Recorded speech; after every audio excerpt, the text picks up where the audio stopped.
धर्म नगरी कुरुक्षेत्र में मनेगा 14 अगस्त का दिन। विभाजन विभीषिका स्मृति दिवस। आजादी के समय मारे गए लाखों लोगों की याद में होने वाले इस कार्यक्रम में मुख्यमंत्री नायब सैनी करेंगे शिरकत। वहीं स्थानीय निकाय राज्य मंत्री सुभाष सुधा ने किया दावा, थाने सर से ही लड़ेंगे विधानसभा का चुनाव। अगर पार्टी या हाईकमान कहेगा कि चुनाव नहीं लड़ना है तो नहीं लड़ूंगा विधानसभा चुनाव, मगर ये फैसला पार्टी हाईकमान का होता है। उन्होंने कहा कि विपक्ष के लोग शोर मचा रहे हैं कि वे करनाल विधानसभा से चुनाव लड़ूंगा, जबकि ऐसा कुछ नहीं है। प्रदेश सरकार में राज्य मंत्री सुभाष सुधा ने बताया कि सरकार ने 14 अगस्त को राष्ट्रीय विभाजन विभीषिका स्मृति दिवस के रूप में मनाने की घोषणा की हुई है। इसकी कड़ी में स्मृति दिवस कुरुक्षेत्र की अनाज मंडी परिसर में मनाया जाएगा। इसमें हरियाणा के जिला से लाखों लोग पहुंचेंगे। श्री पंचनद स्मारक ट्रस्ट के अध्यक्ष व राज्य मंत्री सुभाष सुधा ने बताया, विभाजन विभीषिका स्मृति दिवस में खुद हरियाणा के मुख्यमंत्री मौजूद रहेंगे। उन्होंने कहा कि विभाजन की त्रासदी में मारे गए लाखों लोगों की याद में कुरुक्षेत्र में एक स्मारक भी बन रहा है, जिस पर 25 करोड़ रुपए की लागत आएगी। और जैसे ही विश्व में 7 अजूबों की बात होती है, ये स्मारक 8वां अजूबा होगा। कुरुक्षेत्र में बनने वाले स्मारक में संग्रहालय भी बनाया जाएगा। भारत पाकिस्तान बंटवारे के समय की यादों को इसमें संजोया जाएगा। दुर्लभ वस्तुओं को भी जुटाया जाएगा, जिन्हें परिवार वहाँ से लेकर आए थे। इसका बहुत बड़ा संगठन मौजूद है। आप समझिए, हमारे यहाँ कोई गुटबाजी नहीं है। हमारे एक ही राष्ट्रीय अध्यक्ष है आदि JP नड्डा जी, हमारे प्रधानमंत्री नरेंद्र मोदी जी जो निर्णय लेते हैं वो मान्य होता है। पूरा संगठन जो निर्णय लेता है, हमारी ऐसा नहीं है, हमारी पूरा संगठन निर्णय लेता है। किसी प्रकार की हरियाणा में कोई किसी प्रकार की गुटबाजी नहीं है। हम इकट्ठे होकर एक ही क्या कहेंगे, इकट्ठे होकर इलेक्शन लड़ेंगे। ये गुटबाजी तो कांग्रेस के अंदर है, शायद कुछ कर रही है, पुरजेवाला कुछ दुकान खोल के बैठे हैं, आदरणीय हुड्डा साहब कोई दुकान खोल के बैठे हैं, इनकी गुटबाजी चल रही है। हमारी कोई गुटबाजी नहीं है। मेरा एक और भी बात कहने का आप तक होगा, मैंने कभी भी इलेक्शन लड़ा है जीवन के अंदर, मैं सिर्फ मेरा एक ही विजन है। हमें जिस दिन जनता ने बनाया था, आज जब मैंने बना था, उस दिन से आज तक मैंने जीवन के अंदर एक ही किया हुआ है कि मैं इलेक्शन लड़ूंगा विजन के तहत। मुझे क्या डेवलपमेंट करनी है, उस डेवलपमेंट को लेके उस विजन के तहत इलेक्शन लड़ता हूँ। मुझे ये इधर की बातें नहीं आती कि मैं किसी की उंगली उठाऊँ। मेरा तो एक ही बात है कि इस सीजन के तहत है ना, हमने डेवलपमेंट भी कराई है। 5000 करोड़ रुपये का मैं आपको एक बुकलेट बन रही है, घर घर में बचाऊँगा। 5000 करोड़ रुपये इस स्थल पे मैंने काम किया। किस प्रकार का इंफ्रास्ट्रक्चर देख सकते हो, रोड का इंफ्रास्ट्रक्चर देखिए। आपने रेलवे रोड देखा क्या हालात थे, KDP रोड के क्या हालात थे, पिपली रोड देखिए आप, ढांड रोड देखिए आप। इस प्रकार से अमीन रोड, हमने रोड का 1966 के बाद जो गांव में सड़कें नहीं बनी थी उनका निर्माण हमने किया। आप देखिए, गवर्नमेंट कॉलेज, नर्सिंग कॉलेज, आज यूनिवर्सिटी हमने करी, Brahm Sagar running water, Jyoti Sagar running water, 2 laser show, 250 crore रुपये का महाभारत का थीम, एलिवेटेड ट्रैक्स। उनको नज़र नहीं आता, मैं एलिवेटेड ट्रैक के लिए जब करवा रहा था, लोग कहते थे हवा में बात कर रहे हैं। जब आप एलिवेटेड बनना शुरू हुआ तो कहते नहीं जी, इसकी पटड़ी नीचे से नहीं उखड़ेगी, तो पटड़ी नीचे भी नहीं चलेगी। तो ऐसी बातें ऐसे नहीं बचा गए। आज एलिवेटेड ट्रैक तैयार हो गया, बहुत जल्दी इसका होने वाला है। BLD कॉलेज हम निर्माण कर रहे हैं। हॉस्पिटल देखिए, हम 100 बेड का बनाया है, 100 का और 200 बेड का ऐसी हॉस्पिटल बनाने जा रहे हैं। सभी सेक्टरों के अंदर हमने किस प्रकार से अपना ब्लॉक लगाया है। अभी और भी कम्युनिटी सेंटर जो है, मॉडल कम्युनिटी सेंटर बना रहा हूँ, दोबारा रेनोवेट कर रहा हूँ उसको। मैं सारे पार्कों को मॉडल बनाने जा रहा हूँ, सारे डिवाइडर सेक्टर के उनको मॉडल बनाने जा रहा हूँ। तो सभी के टेंडर लग चुके हैं, बहुत जल्दी कार्य हो रहा है। अब शहर जो आपको तीनों रोड, पिपली रोड से लेकर थलगेट तक, और ये अपना रेलवे रोड, और आपका नाम क्या है, इधर रोड आपका KDP रोड, तीनों रोड आप खुद देखेंगे। आप खुद उसमें सेल्फी पॉइंट बना रहे हैं। आप खुद देखेंगे कि क्षेत्र में हम कहीं और आगे हैं। तो ये आप बात कहेंगे, क्षेत्र और बदलता नजर आपको बहुत जल्दी और आने वाला है। पैरिस बना देंगे, बिल्कुल बना देंगे। हमने बनाया भी, हमने बहुत काम किया है। आज तक किसी ने चतुरंग नाला नहीं बनाया। आज मेरे से बात करते हैं, चतुरंग नाला जाके देखिए, अगर मैं ना बनाता तो सेक्टर 30 से लेके सारा सेक्टर डूब जाता। मैंने परवाह नहीं करी किसकी क्या ज़मीन आ रही है, कहाँ से नाला जाना चाहिए। आज मेरे साथ जाके देख सकते हैं, चतुरंग नाला वो पिपली से लेके सीधा बनाया है। देखिए, जैसे तो हमने एक और ड्रेन का व्यवस्था करी है। एक ड्रेन हम जो वहाँ पे वो इधर वो पिपली रोड है, खानपुर कोलिया के पास से पूरी ड्रेन ले आ रहे हैं, ताकि अगले दिनों में कोई भी अगर परमात्मा न करे, अगर कोई 10 वर्ष के बाद फिर भी मानसून आता है, बहुत बड़ा अपनी बाढ़ आती है, तो हमारा शहर बिल्कुल टोल चाहिए। आज तक किसी ने यहाँ पर सीवर ट्रीटमेंट प्लांट नहीं लगाए थे। मैंने 2 सीवर ट्रीटमेंट प्लांट लगाए, मरकातारी में सीवर ट्रीटमेंट प्लांट लगाया, आप जाके मारकंडा में, और एक ट्रीटमेंट प्लांट, और अगले 20 वर्ष का विजन लेके खड़ी मार्केट में और लगा रहा है, उसका भी एक हफ्ते बाद उद्घाटन करने लगा मैं। तो 70-80 कॉलोनियों में हमने सीवरेज पानी, अभी 15 कॉलोनियों में सीवरेज पानी की व्यवस्था चल रही है। तो हमने तो 150 के आसपास ट्यूबवेल लगा दिए, और भी कई रिक्वायरमेंट आ रही है और लगा रहे हैं। तो बहुत बड़ा हमने विजन के साथ काम किया है। तो आपको दिखाएंगे इस वजह गाँव में जाएंगे, गाँव में लगेगा एक गाँव के अंदर हर बिरादरी की चौपाल बनाने की व्यवस्था करी, कम्युनिटी सेंटर बनाने की व्यवस्था करी। अब गांव में देखिए, मैंने 4 गांव के अंदर परसों मैंने किया था, लगभग 40 करोड़ से ऊपर पैसा दिया था। तो गांव के अंदर तो कोई अगर एक बच्चा लग जाता था, हमने मेरिट पे नौकरियां देने का काम किया। और पहले कोई बच्चा लग जाता था, उसको सारी उम्र ये कहते थे ट्राली भर के ले आ, अच्छा कलवा। हमारी तो पता नहीं लगता कौन सा बच्चा मेरिट पे लग गया। ये बहुत बड़ी देन है। आज एक गाँव के अंदर 5-5 बच्चे। चर्चा हो रही कि सुभाष सुधा इस बार करनाल से चुनाव लड़ सकते हैं थानेसर के बजाय। देखिए, मैंने पूरा जीवन लगभग 35 वर्ष थानेसर की भूमि पर दिया। मेरी जन्मस्थानी मेरी भूमि क्षेत्र ही है। मैंने यही की राजनीति करी है और मैं लगातार चेयरमैन रहा, मेरी वाइफ चेयरमैन रही, 2 टाइम MLA रहा। आज मैं प्रदेश का राज्य मंत्री है। मैं भारतीय जनता पार्टी का बहुत धन्यवाद करता हूँ। एक कार्यकर्ता को एक मंत्री बनाया, और इसके तहत मैं ये कहूँगा, ये क्या है कि क्षेत्र के अंदर आज से 10 वर्ष पहले देखेंगे लोगों ने क्या डेवलपमेंट करी, हमने 10 वर्ष के अंदर क्या डेवलपमेंट करी, उनको सामने हमने बैठेंगे, लोग देखेंगे उसके लिए। तो वो हमारी डेवलपमेंट को देखकर डर कर जो हमारे अदर पार्टी के लोग हैं, जनता नहीं कोई फैसला ले रही कि कहाँ से लड़ेंगे, वो लोग विपक्ष के लोग, मुझे कोई संगठन ने नहीं कहा कि आपने करनाल से लड़ना है, वो लोग कर रहे हैं प्रचार जो हमसे डरते हैं कि डेवलपमेंट के नाम से वो लोग मेरा प्रचार करेंगे ये करनाल जाएगा। उनको सुभाष सुधा का बहुत डर है, मेरा डर नहीं। जो जनता मेरे साथ खड़ी है, जो मुझे मेरे साथ 24 घंटे खड़े हैं, उनका डर है कि जनता सुधा के साथ खड़ी है। उसके डर के कारण वो इस बात की अफवाह उड़ाते हैं कि सुधा जी करनाल जाएंगे। लेकिन मैं तो इलेक्शन थ्रेसर से टिकट मांगी है, थ्रेसर से लड़ूंगा।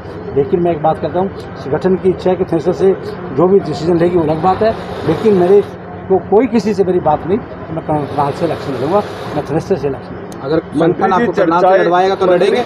मंत्री जी, अगर संगठन आप कह रहे हैं करनाल से लड़वाएगा तो लड़ेंगे करनाल? इसको संगठन जो देश करेगा वो अलग बात है, लेकिन विपक्ष के कहने पर नहीं मैं करनाल जाऊँगा। मेरा संगठन कहेगा कहीं जाना है तो मैं बिल्कुल तैयार हूँ। संगठन के तो बिल्कुल, संगठन मुझे कहेगा नहीं लड़ना तो मैं नहीं लड़ूंगा, ऐसी बात नहीं है। हम सब कार्यकर्ता संगठन के साथ चलते हैं। हमारा भारतीय जनता पार्टी का बहुत बड़ा संगठन है, जो डिसीजन लेता है सोच समझ के लेता है। मंत्री जी, जिस तरह आपकी चर्चा करनाल की है, उसी तरह नायब सिंह सैनी की चर्चा, जो मुख्यमंत्री है उनकी चर्चा लाडवा से लड़ने की है, तो इसके बारे में कुछ बताएंगे? उन्होंने कहा देखिए अभी हमारी संचालन समिति बनी है, हमारी अभी चुनाव समिति बनी है, अभी प्रदेश के अंदर सभी बनी है, अभी इसमें हरियाणा प्रदेश में अंदर पैनल बन के जा रहा है। अभी ये जो डिसीजन लेना है, हमारी केंद्रीय इलेक्शन समिति है वो क्या निर्णय लेगी। अभी तक किसी भी कैंडिडेट का कोई निर्णय नहीं लिया गया। ये सिर्फ अब जो लोग हैं वो यहाँ बैठे हैं, वो प्रचार करते हैं कि वो वहाँ से लड़ेगा, ये यहाँ से लड़ेगा, वो जो लोग डरते हैं हम लोगों से, वो लोग ये प्रचार करते हैं, आम जनता कोई प्रचार नहीं। मंत्री जी, कांग्रेस चुनाव आयोग का फैसला है, चुनाव आयोग जो भी फैसला होगा मान्य है। लेकिन हमारा संगठन बिल्कुल तैयार है। हम तो जिस समय 5 साल पहले जब इलेक्शन लड़ते हैं तुरंत प्रचार से हम तो अगला इलेक्शन लड़ने की पूरी तैयारी करते हैं। और भारतीय जनता पार्टी विश्व की नंबर 1 पार्टी है, जिसके सबसे ज़्यादा मेंबर है और सबसे मजबूत अगर संगठन है तो भारतीय जनता पार्टी का है। भारतीय जनता पार्टी हमेशा तैयार रही है, जब मर्जी इलेक्शन हो जाए। ये चुनाव आयोग का फैसला है। क्षेत्र को कोई नई सौगात भी दे सकते हैं, कोई नया ऐलान, कुछ प्लान? देखिए, ये जो कार्यक्रम हो रहा है ये एक भाजन भिक्षा कार्यक्रम है। मैंने ये बात की है कि जो 10 लाख शहीद उनकी याद में एक बहुत बड़ी श्रद्धांजलि सभा का ये कार्यक्रम हो रहा है। इसमें कोई घोषणाओं का कार्यक्रम नहीं हो रहा। ये तो मुख्यमंत्री जी हमारे जो भाजन भिक्षा कार्य को कर रहे हैं। पंचनाथ स्मार्ट ट्रस्ट हम जो हैं, मैं उसका प्रदेश अध्यक्ष हूँ, स्वामी धर्मदेव जी इसके संरक्षक हैं। तो हम लोगों ने बुलाया, हमेशा बुलाते हैं मुख्यमंत्री जी को, और बुला के हमारे समाज के साथ खड़े हैं और पूरे देश के साथ खड़े हैं। वो शहीद हैं जिन्होंने परिवारों ने सब कुछ छोड़कर कुर्बानियाँ दी, उसके लिए मैं कहूँगा आज प्रदेश का मुख्यमंत्री खड़ा है। ये बड़ी बात हमारी। मुख्यमंत्री श्री मनोहर लाल जी ने भी आना था, लेकिन उन्होंने छोटा सा कोई एक आंखों का ऑपरेशन कराया, इस करके वो कल नहीं आ पा रहे। मेरी उनसे बात लगातार हो रही है, वो निकाल लेंगे। तिरंगा यात्रा क्या करेंगे? तिरंगा यात्रा निकालेंगे। देखिए, कल का कार्यक्रम कल 4 बजे मुख्यमंत्री शाम को तिरंगा यात्रा का आयोजन किया जाएगा। वो हमारा जो अपना ये उसका पुलिस लाइन से चलकर दोनाचल स्टेडियम तक कल ये कार्यक्रम का आयोजन करेंगे। बहुत बड़ा अच्छा बैंड बुलाया हुआ है, बड़ा अच्छा देशभक्ति का इसमें गाने, देशभक्ति के गाने देंगे और देशभक्ति की तरह लोगों की भावना के तहत ये यात्रा चलेगी, गंगा यात्रा। गंगा यात्रा भी प्रधानमंत्री जी ने बहुत बड़ा हमारे को मार्गदर्शन दिया है। पूरे देश के अंदर आज गंगा यात्रा है। मेरी खुद की ड्यूटी लगी है, सोनीपत डिस्ट्रिक्ट में होके आया मैं पूरा, अभी पानीपत डिस्ट्रिक्ट में होकर आया हूँ, करनाल डिस्ट्रिक्ट में होकर आया हूँ, मैं अभी कैपिटल डिस्ट्रिक्ट में होकर आया हूँ। तो गंगा यात्रा सभी मंत्रियों की ड्यूटी लगी है। क्या लोगों के अंदर जोश है देश के प्रति, युवाओं के अंदर, ये भी ये युवाओं को प्रेरणा देने वाला हमारा उत्सव बन चुका है। ये उत्सव बनाया है तो प्रधानमंत्री नरेंद्र मोदी जी ने बनाया है। इसके लिए मैं कहूँ आज मेरे भाई श्री राणा जी हमारे डिस्ट्रिक्ट प्रधान हैं, मैं यहाँ हैं, हमारे डीपी चौधरी जी हमारे क्या जिला परिषद के सुखा हमारे मेंबर हैं, साथ में स्वरूप चौधरी जी बैठे हैं यहाँ पर अपने नाम क्या नारायण साहब, दीपक छाबड़ा जी बैठे हैं, तो सभी साथीगण बैठे, कृष्ण बेचा जी बैठे हैं, अरोड़ा जी। अभी मेरे से बात कर रहे थे कितनी संख्या आ रही है, ये तो मैं कहूँगा हर जिले के अंदर इस कार्यक्रम का आयोजन हो रहा है, पूरे जिलों के अंदर। लेकिन बड़ा कार्यक्रम जो होता है वो हमेशा कुरुक्षेत्र में होता है, तो बड़ा कार्यक्रम यहाँ पे हो रहा है। बाकी सभी जिलों में कल बहुत बड़े कार्यक्रम हो रहे हैं, 22 के 22 जिलों में ये कार्यक्रम हो रहे हैं और यहाँ भी ये कार्यक्रम बड़ा कार्यक्रम हो रहा है। पंचनाथ स्मारक ट्रस्ट के द्वारा एक जो 10 लाख हमारे जो शहीद हुए उनकी याद में हम श्रद्धांजलि सभा करते हैं। लगातार 2006 से हम ये श्रद्धांजलि सभा करते थे। लगातार हमने थीम पार्क में, क्षेत्रा में करी, हमने मसाना गांव में मसाना में करी, 2 बार श्रद्धांजलि सभा हमने हरिद्वार में करी, गया के अंदर हम पूरी ट्रेन लेके गए। इस प्रकार की श्रद्धांजलि सभा 10 लाख वो लोग थे जो मैं कहूँगा पार्टीशन के टाइम पे बहुत ज़्यादा शहीद हो गए, उनकी याद में हमको श्रद्धांजलि सभा करते हैं। और हमने एक निर्णय लिया था कि हम हर साल ये श्रद्धांजलि सभा करेंगे। अब की बार पिछली बार भी हमने 2022 में भी यहाँ पर आदरणीय श्री मनोहर लाल जी अपने पूर्व मुख्यमंत्री यहाँ आए थे, उनकी दर्शन कर दी।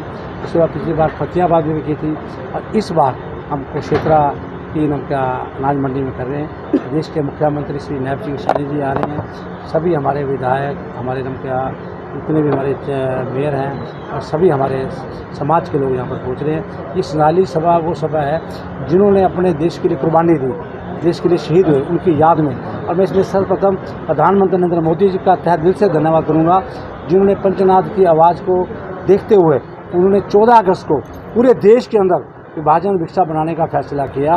तो ये विभाजन भिक्षा का कार्यक्रम हम कुरुक्षेत्र में बना रहे हैं। ये अगर देन है तो प्रधानमंत्री नरेंद्र मोदी जी की देन है। कौन-कौन कार्यक्रम में आएंगे, क्या करेंगे? देखिए, इसमें प्रदेश के मुख्यमंत्री श्री नायब सिंह सैनी जी, हमारे आदरणीय इसमें महामंडलेश्वर स्वामी धर्मदेव जी, और भी बहुत संत आ रहे हैं और साथ में हमारे जितने भी हमारे MLA हैं, साथ में मंत्री हैं और हमारे सभी जो समाज के लोग हैं, सभी लोग यहाँ पे आ रहे हैं। समय क्या रहेगा? समय यहाँ पर कल 10 बजे यहाँ पे कार्यक्रम शुरू होगा और लगभग 1 बजे तक ये कार्यक्रम चलेगा। सर, कितने लोगों के बैठने की व्यवस्था की गई है? कहाँ से लोग आएंगे? देखिए, इस श्रद्धांजलि सभा में अब पूरे प्रदेश से पूरे लोग, हमारे समाज के लोग कितने लोग आते हैं ये देखने वाली है, तो इसमें तो गिनती तो होती नहीं। लेकिन किस प्रकार का जिसके मन के अंदर उनके प्रति 1947 में जो शहीद हुए उनके प्रति मन के अंदर जो भावना है, उस भावना के तहत लोग यहाँ पर पहुँचेंगे। पंचनाथ स्मारक जो है जी कानपुर कोरिया में बनाया जा रहा था, कितना उसका? देखिए, पंचनाथ स्मारक ट्रस्ट के लिए हमने 25 एकड़ ज़मीन वहाँ पे ली थी और पहला चेक भी मैंने अपने बेटे साहिब जिला के नाम से 1.5 करोड़ रुपये का वहाँ दिया था। लेकिन वो 19.5 एकड़ में हमने 1 और 5.5 25 एकड़ में हम बना रहे हैं। अभी वहाँ पर हमने 12 कमरे बनाए हैं और वहाँ पर हम क्या उसके साथ साथ अभी वो गौशाला बनाई है और उसमें बहुत बड़ा शव बना रहे हैं। हमारा एक बहुत बड़ा म्यूज़ियम वहाँ पे बनने जा रहा है कि जिन उनको मैं कहूँगा जो विदेशों में भी लोग रहते हैं वो भी आके इस म्यूज़ियम को देखें, ताकि हमारे बुजुर्गों ने किस प्रकार से कुर्बानियाँ दी, ऐसी अब